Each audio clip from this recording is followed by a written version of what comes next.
नमस्कार मित्रों, आज मैं आपको आगे के क्वेश्चंस कराऊंगा। तो ये क्वेश्चन नंबर 15 आप देख रहे हैं, कन्वर्टिबल बॉन्ड्स के बारे में पूछा गया है। तो कन्वर्टिबल बॉन्ड्स में ये दो स्टेटमेंट इन्होंने दिए हैं। तो पहले मैं आपको बता रहा हूँ कि कन्वर्टिबल बॉन्ड्स होते क्या हैं।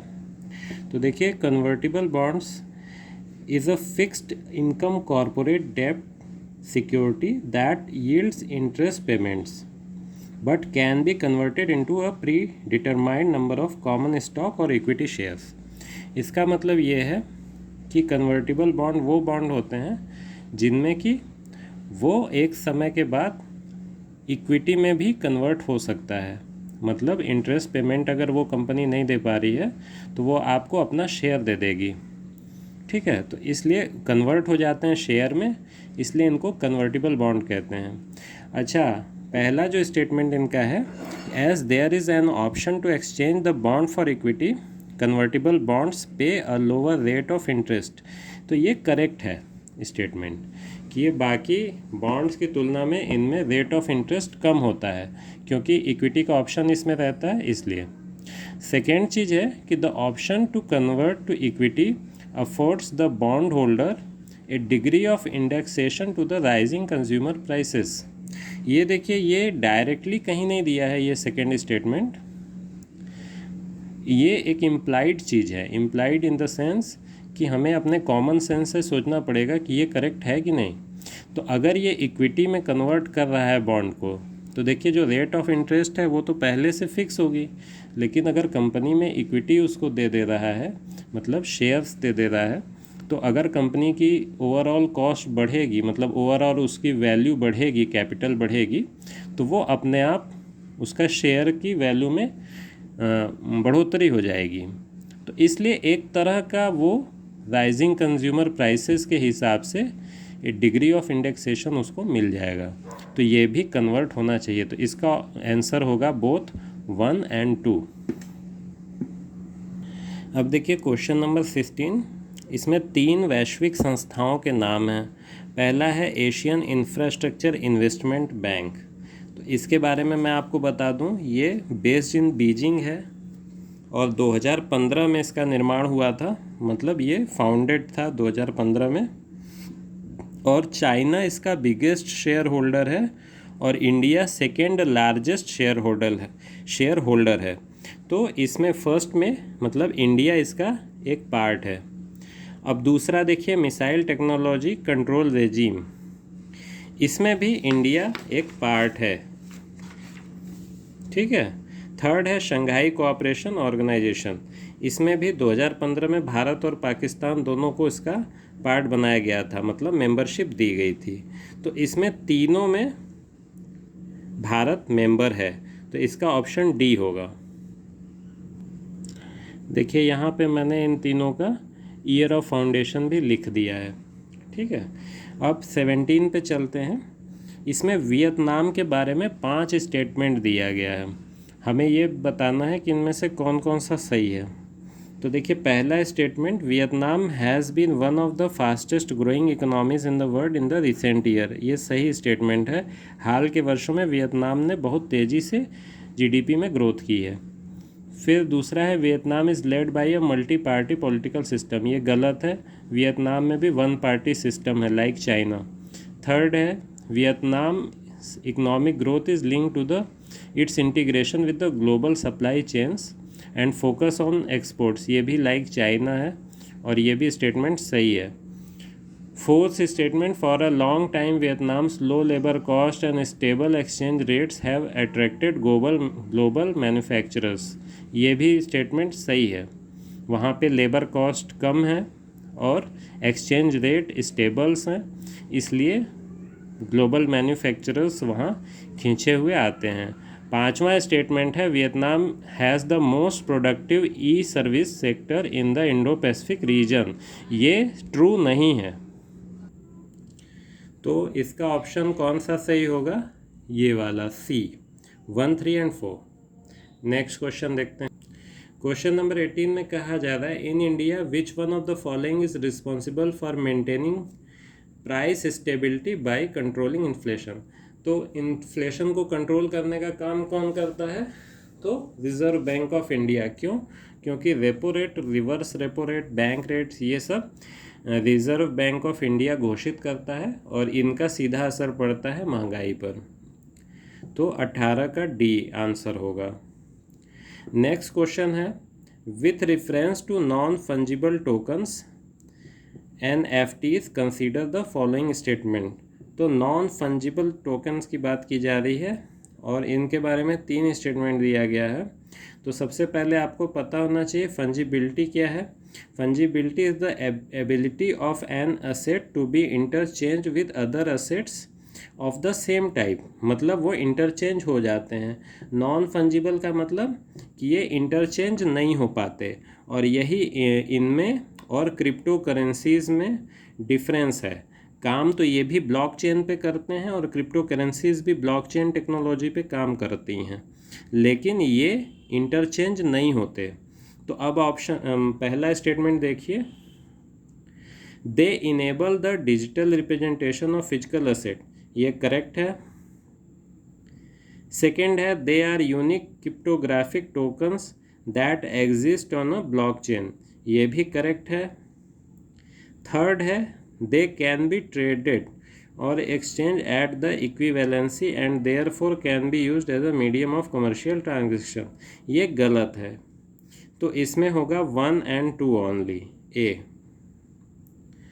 क्वेश्चन नंबर 20 देखिए, इसमें कुछ रिजर्वायर्स दिए हैं, मतलब डैम्स दिए हैं, और वो स्टेट्स दिए हैं कि वो किन स्टेट्स में हैं। इसका मैं आपको एक्सप्लेनेशन देता हूँ। देखिए, घाट प्रभा नदी कर्नाटक में बहती है और ये कृष्णा नदी की सहायक नदी है, ट्रिब्यूटरी है। तो इस पर जो डैम है वो बेलगावी डिस्ट्रिक्ट कर्नाटका में है, ठीक है। तो दिस इज़ रॉन्ग। सेकेंड है गांधी सागर। गांधी सागर मध्य प्रदेश में है, ये चंबल नदी पर है और ये मंदसौर जिले में है, तो ये दिस इज़ करेक्ट। थर्ड है इंदिरा सागर। तो इंदिरा सागर नर्मदा नदी पर है और ये भी खंडवा डिस्ट्रिक्ट MP में है, तो ये Andhra Pradesh, this is wrong. और मैथन, मैथन इसका माई का स्थान, इसका प्राचीन नाम था, जो कि परिवर्तित होकर मैथन हो गया। ये बराकार नदी पर है, धनबाद डिस्ट्रिक्ट, और स्टेट है झारखंड। तो Chhattisgarh, this is not correct. तो इसमें से पूछा है कि कौन कौन से नॉट करेक्ट हैं, कौन कौन से पेयर नॉट करेक्टली मैच हैं। तो देखिए 3 पेयर इसका आंसर होगा, क्योंकि 3 इसमें गलत दिए हुए हैं। ये देखिए बहुत ही इंटरेस्टिंग क्वेश्चन है, ज्योग्राफी का है। इसमें पहला स्टेटमेंट कहा है कि high clouds primarily reflect solar radiation and cool the surface of the earth. ये स्टेटमेंट बिल्कुल गलत है। होता क्या है, जो हाई क्लाउड्स होते हैं, जो अर्थ रेडिएशन है उसको रिफ्लेक्ट करते हैं और अर्थ को वार्म करते हैं, ठीक है। दूसरा स्टेटमेंट है, low clouds have a high absorption of infrared radiation emanating from the earth surface and thus cause warming effect, ये भी गलत है। जो लो क्लाउड है, ये जो इंसोलेशन है, मतलब इनकमिंग सोलर रेडिएशन, उसको रिफ्लेक्ट करते हैं और नीचे वाले अर्थ रेडिएशन को रिफ्लेक्ट नहीं करते या एब्जॉर्ब नहीं करते, तो इसलिए वो वार्म नहीं करते, ठीक है। तो नाइदर 1 nor 2 इसका आंसर आएगा, यानी दोनों ही स्टेटमेंट बिल्कुल गलत हैं।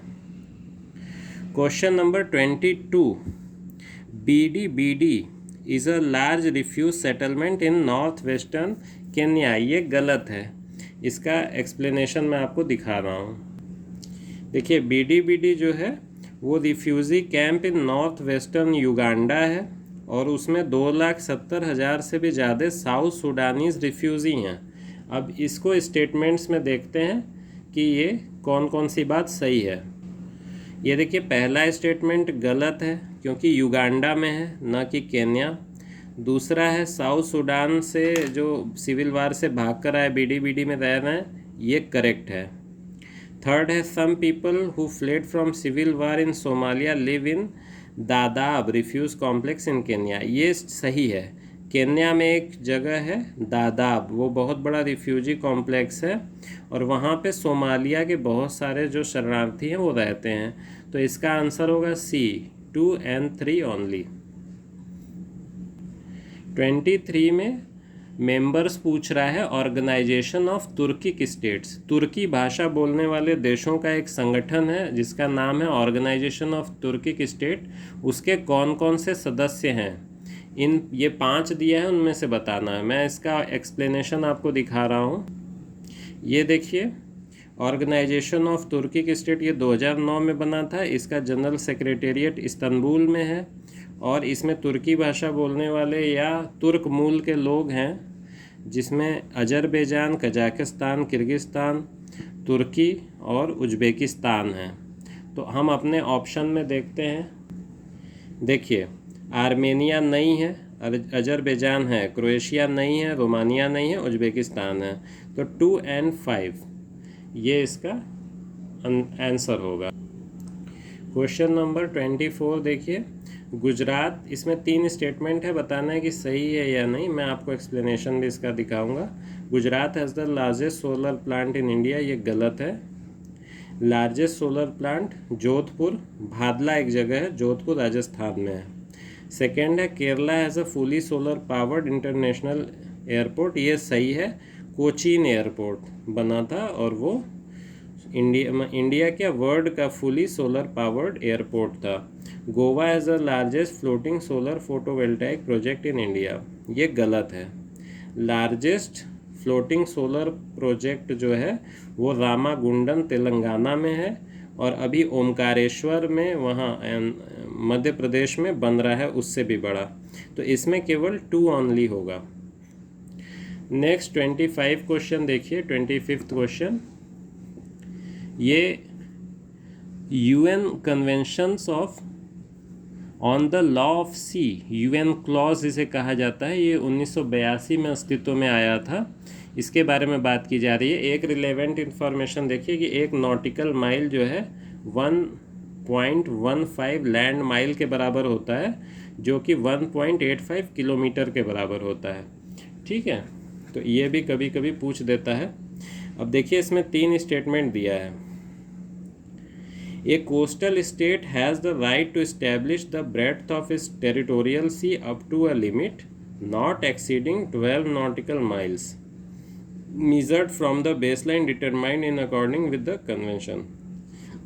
सही है, ये स्टेटमेंट सही है।